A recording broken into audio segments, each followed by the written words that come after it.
Hey guys, John at Flow here for part 4 of our gravel wheel design journey.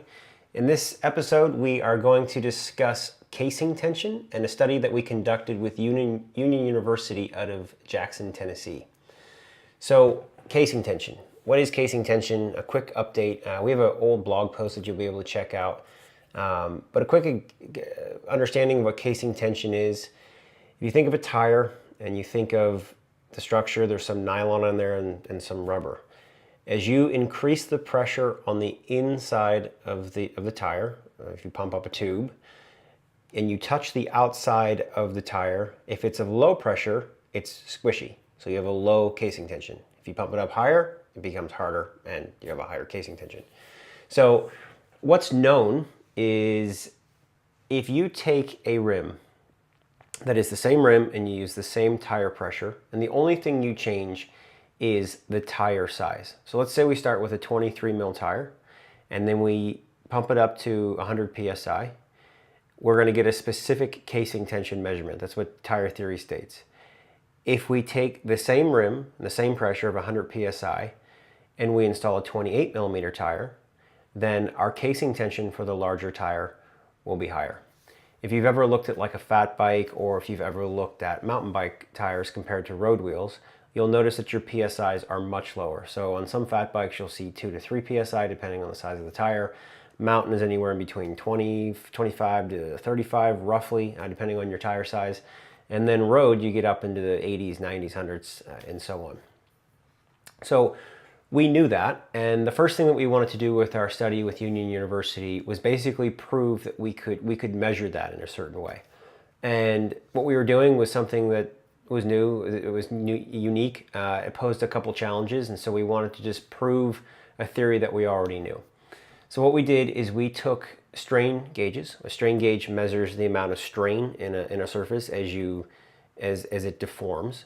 And so we took a tire, and on the inside surface of that tire, not on the outside because the outside's rubbery and very stretchy, but on the inside you're much closer to the nylon, and it allows you to get a more accurate measurement. We mounted strain gauges. We pulled some leads through the rim, and then we connected those to a Wheatstone bridge, basically to measure the strain.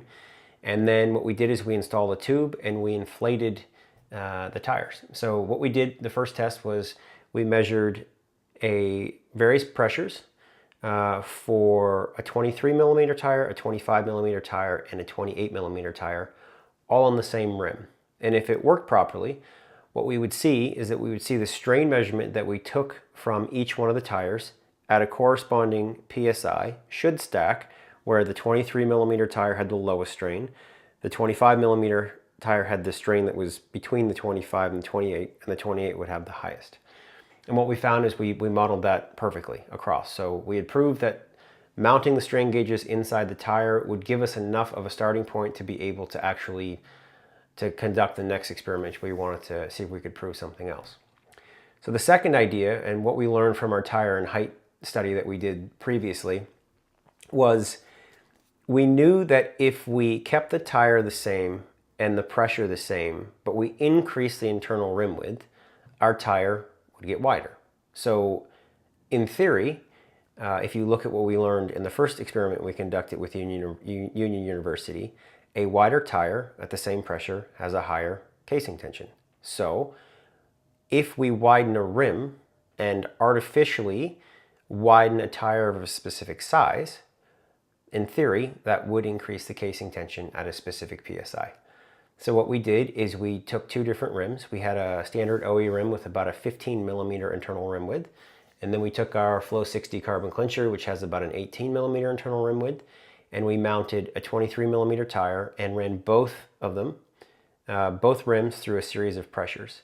We did the same thing for a 25 and a 28 millimeter tire. And in theory, the casing tension on the Flow 60 should be higher than the casing tension on the 15 mil internal OE rim. And what we found is it was actually true. So we've learned that we can artificially widen a tire and increase the casing tension by widening the rim. And that was a great finding for us, and it's going to help us a lot with the development of our gravel wheels. Stay tuned next week for part 5 of our gravel wheel design journey. where we discuss roller testing, CRR, rolling resistance.